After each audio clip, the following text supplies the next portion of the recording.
Bien-aimé, un enfant qui fait cela est maudit.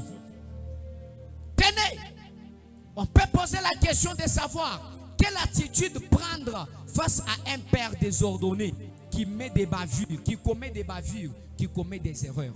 Voici. 1. Vous devez cacher ces erreurs.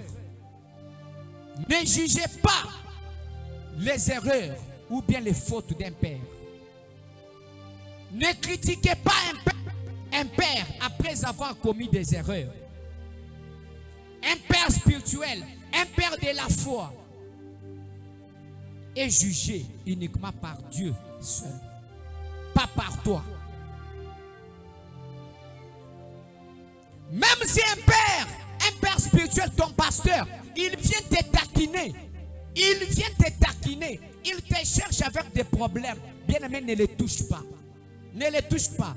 Ne parle pas du mal. Même s'il t'a commis des erreurs, même s'il t'a commis du mal, ne parle pas.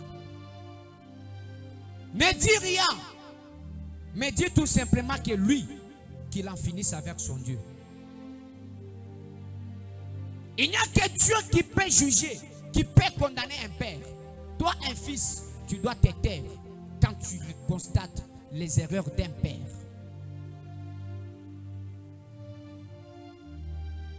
Alors, bien-aimé dans le Seigneur, exemple Saül. Saül avait déjà été rejeté par Dieu. Saül était rejeté par Dieu. Mais un jour, quand David a appris que Saül est décédé, il est décédé où? Sur la montagne de Gilboa. La montagne de Gilboa, c'était sur la montagne. C'était la montagne sur laquelle Saül était décédé. Alors quand David a reçu la nouvelle du décès de Saül, David a maudit la montagne de Gilboa. Il a dit que la montagne de Gilboa soit maudite. Parce que la montagne de Gilboa a touché ou bien a versé le sang d'un oint de Dieu. Bien-aimé, un oint de Dieu est toujours un oint, même s'il est en conflit, même s'il a des problèmes avec Dieu. Tu ne peux pas les critiquer, tu ne peux pas les juger. Un oint reste un oint. Les erreurs d'un oint, les fautes d'un oint, il n'y a que Dieu qui va les juger.